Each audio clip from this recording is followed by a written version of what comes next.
Bu videoda nega Cambridge kitoblarini ishlamaslik kerak ekanligini, sizlarni baland-balo olishdan to'xtatib turgan top 3 ta xatolarni va 25 sekund deb nomlangan texnikani ko'rib chiqamiz. Videoga like bosib, kommentariyada o'z fikringizni qoldiring. Hozirgi kunda internet saytlarida IELTS testi uchun materiallardan ko'p narsa yo'q.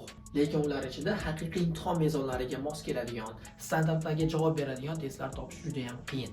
Bu degani bir kun siz 8 olasiz, bir kun 8,5, lekin boshqa testdan bo'lsa 6 va 6,5. Okay, let's go.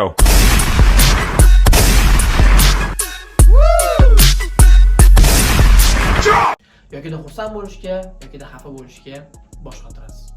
Bu degani haqiqiy imtihon mezonlariga mos keladigan test materiallarini topish juda ham muhim. Ikkinchi qiladigan xatoyimiz bo'lsa, faqatgina praktik materiallarni ishlash orqali balimni oshiraman deb o'ylash. Bu nimaga xato? Tushuntiraman. Mock imtihonlarni topshirish, Cambridge practice testlarini yechish bu shunchaki qon topshirishdek, analiz topshirishdek gap. Ya'ni siz bir marta topshirdingiz, 8 chiqdi, yana topshirdingiz, yana 3 chiqadi. Men ismim Qodirali. Qodirali? Men testlar ishlab chiqdim. Shaxsiy ismim To'riyarim. Aka, yana test qoldimi? Bu degani imtihon testlarini yoki praktik materiallar ishlashda o'rtada vaqt bo'lishi kerak. Ya'ni siz mock topshirganingizda tushunishingiz kerak, aynan qaysi sectiondan, aynan qaysi savol turidan qiynalyapsiz. Qaysi mavzulardagi lug'atlar sizga notanish.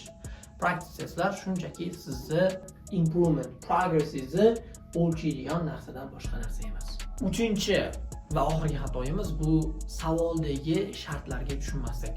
Har bir section o'rtasida 20 sekund, 30 sekund vaqt beriladi.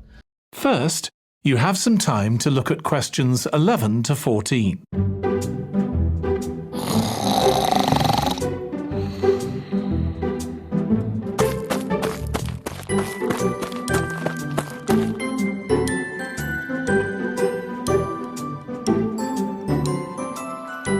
Alo.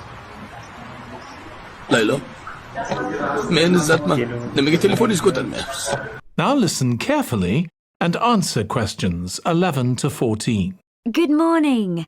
My name's Erica Matthews and I'm the owner. Lekin ko'pchilik o'quvchilar shunchaki variantlarda yoki 2-3 ta so'z tagiga chizish orqali keywords oldinda o'zini qutqarib oladi xolos. Lekin bu xato. Nimaga?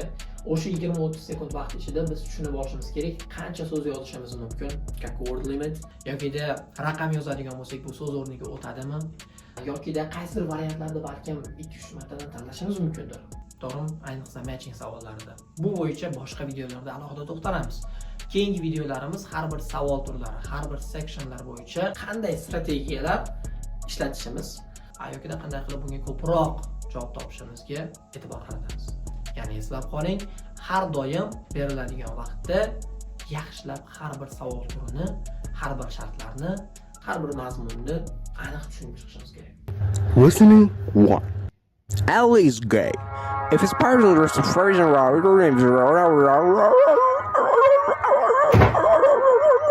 Birinchisi, Cambridge materiallari. Cambridge kitoblarini 6-dan to hozirgi 19-20 qismlarigacha ishlashimiz kerak va albatta tahlil bilan, lekin faqatgina bunga tayanib qolmasligimiz kerak. Nima degani? O'rtada aytganimizdek, o'sha boshqa qismlar bo'yicha, lug'atlarimiz bo'yicha, grammatikamiz bo'yicha ishlaganimizda progressimizni tekshirib turish uchun juda ham ajoyib material. Ikkinchisi, Official Cambridge Guide to IELTS. Pauline Golding tomonidan yozilgan haqiqiy imtihon standartlari bilan bir xil va har bir savol turi bo'yicha bizga ajoyib material beradigan kitob. Uchinchisi, IELTS Trainer. Aynan ikkinchi qismi. Bu kitobda ham 4 ta qism bo'yicha juda ham kerakli ma'lumotlar berilgan. To'g'ri, writinglari juda ham zo'r emas-u, no listening uchun juda ham zo'r material. To'rtinchisi, shaxsan o'zim tomonidan testlar kolleksiyasi. Section based, ya'ni har bir section bo'yicha testlarni o'z ichiga oladi. Aynan savol turlari bo'yicha ishlashingizga yordam beradi va oxirgi imtihonda tushgan va haqiqiy imtihon formatida bo'lgan testlardan jamlangan kitob. Bu kitobni o'quv markazimizga kelib yoki Telegramdan murojaat qilib sotib olishingiz mumkin. Xulosa, recent actual tests yoki imtihonda tushadi yoki tushgan degan kitoblarda uzoqroq yurish kerak. Nimaga? Chunki bu o'tmagan tovarni 100% marketing bilan o'tkazishdan boshqa narsa emas. Asosiy va ishonchli materiallarni keltirib o'tdik va keyingi videolarimizda aytganimizdek har bir section va har bir savol turi bo'yicha ko'ramiz.